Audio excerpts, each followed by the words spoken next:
Well, Nan, thank you so much. I am thrilled to be here with you today and delighted that you chose San Diego for the conference.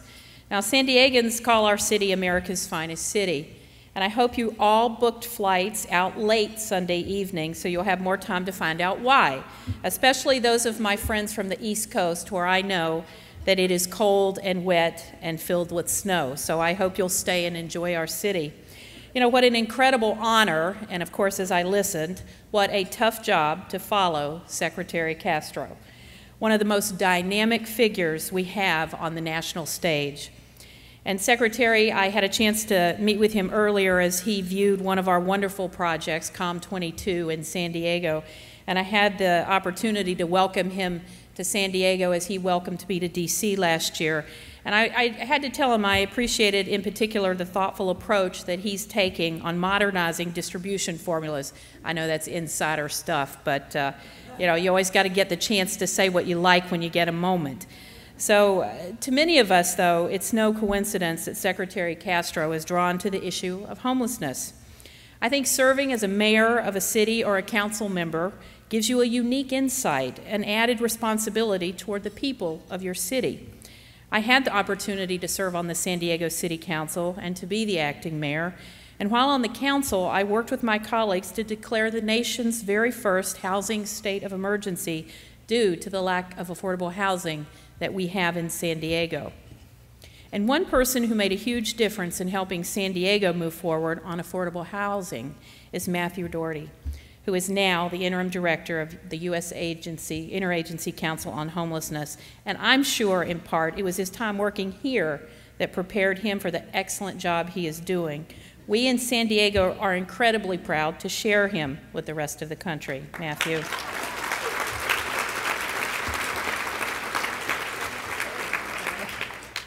You know, I not only serve as Speaker of the California State Assembly, I also serve as chair of the Assembly Select Committee on Homelessness, something I reappointed myself to.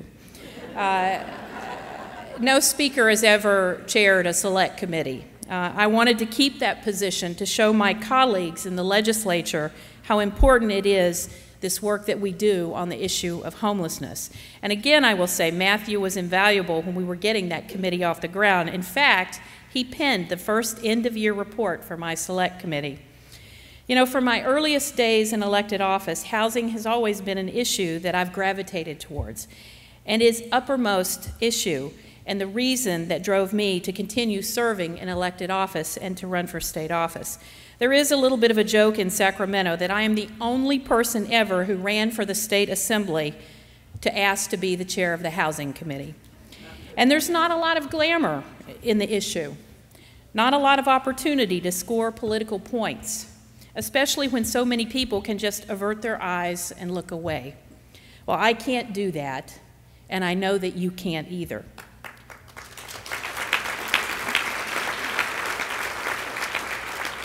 You know, it could be because I grew up in substandard housing myself in southwestern Virginia. Any Virginians here make it? All right. I grew up in rural housing without running water, an outhouse. We took baths in a metal tub with water carried from a spring, heated on a wood stove. No, we weren't into getting back to nature, but it could have been my time spent as an intern working at legal aid in 7 counties in southwest Virginia and visiting too many rundown shacks inhabited by hardworking poor people who deserved way better. It could be seeing the deep and chronic poverty that exists in urban neighborhoods, even here, among the warmth and the beauty of America's finest city. Over the past few weeks, cities across the country have been doing their counts of homeless people. I took part again this year in San Diego's survey, and as always, I found that the interactions I had with folks was incredibly powerful to me personally. So many individuals just wanted a degree of personal understanding of their circumstances and some real connection and contact. One young man just wanted his 4-legged best friend to be able to get some food and water. In Chicago, formerly homeless youth went out to help connect with and canvass their peers. In Nashville, they threw a party and had an open mic night to help bring kids in for the count, to give them a shower, a meal, and a chance just to relax a little bit. Pacific Palisades, one of the wealthiest parts of Los Angeles, where Ronald Reagan lived before he became president, had its very first count this year, a reminder to all of us that homelessness reaches everywhere. In 2 of the last surveys we've done here in San Diego, it rained. Now, maybe not what most of you would call rain. Back home where I come from, we'd say it's just spitting a little bit outside. Right, Rick? Yeah. Maybe, it reminds you, it wasn't a lot, but enough that only after a couple of hours we were actually soaked to the bone and chilled. But we knew we'd come from a warm bed that morning and that we had one to go home to that night. Phoenix has a strong partnership between policymakers and nonprofits working to provide a continuum of care for homeless individuals. New Orleans housed all of its homeless veterans a year ahead of schedule. It can be done. And Utah has reduced homelessness by 78% in 8 years.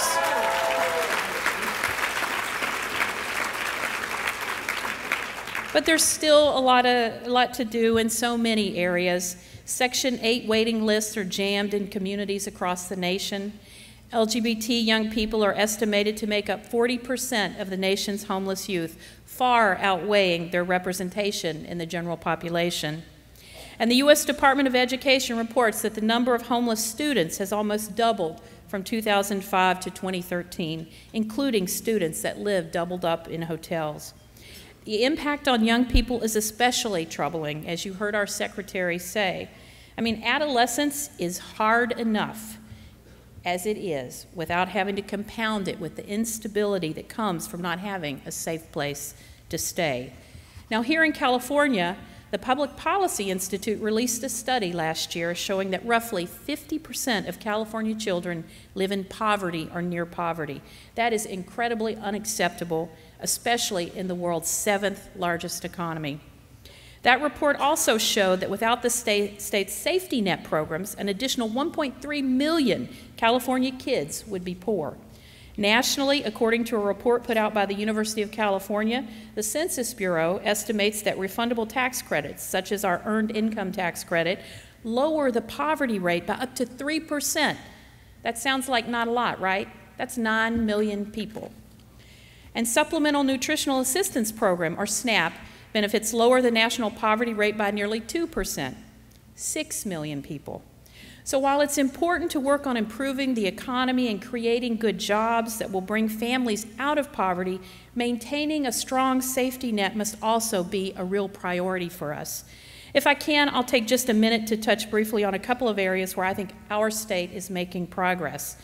Last June, we passed Proposition 41, which repurposes $600 million in already approved bond authority to be used for affordable rental and transitional housing and permanent supportive housing for homeless and low-income veterans and their families. Projects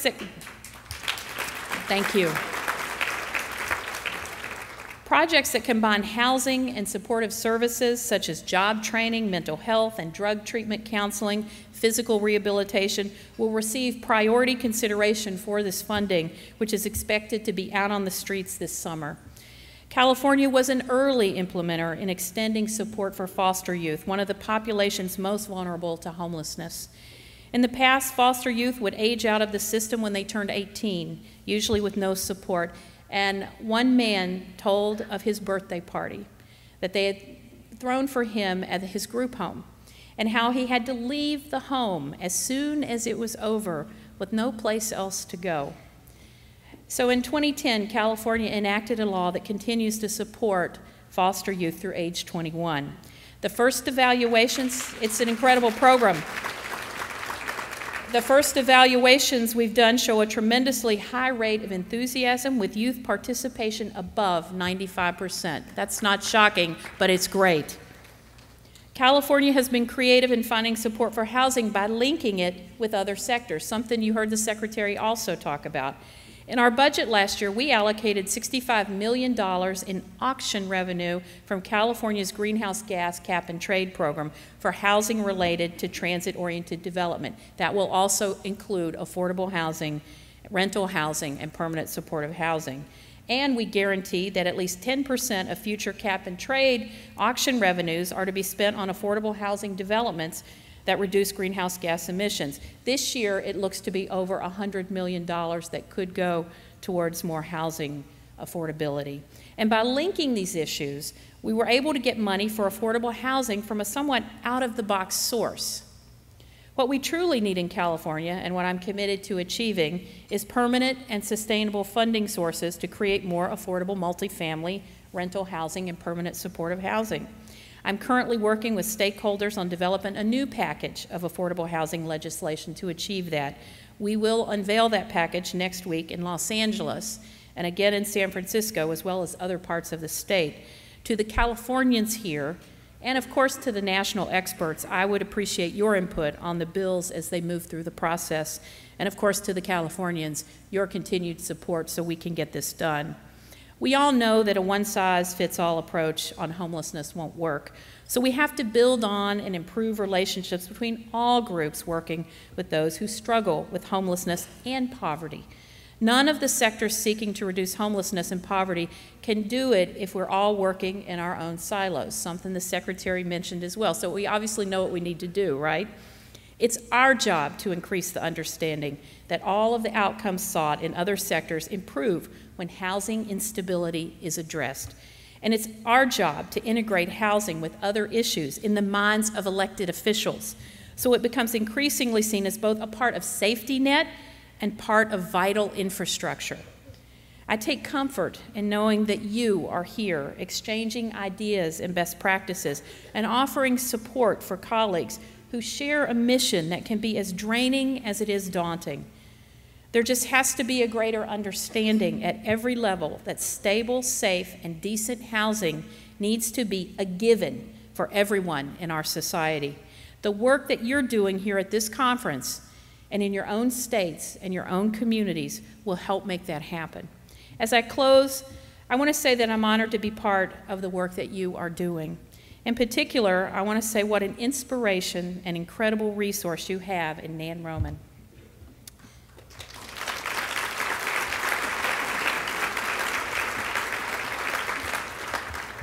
I can't believe she said, I don't know if she remembers me.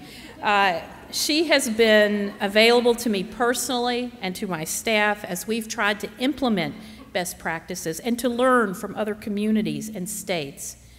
And so I thank you for that. And finally, I am going to take a bit of personal privilege and acknowledge my spouse, Jennifer Lassar, who actually introduced me to Nan Roman and this organization. And it was a great introduction. I appreciate that. And it was Jennifer who helped me understand the broader issue of housing finance and to make the intersection of policy and finance while continuing to be a vocal advocate for affordable housing. You know, thank you, Jennifer.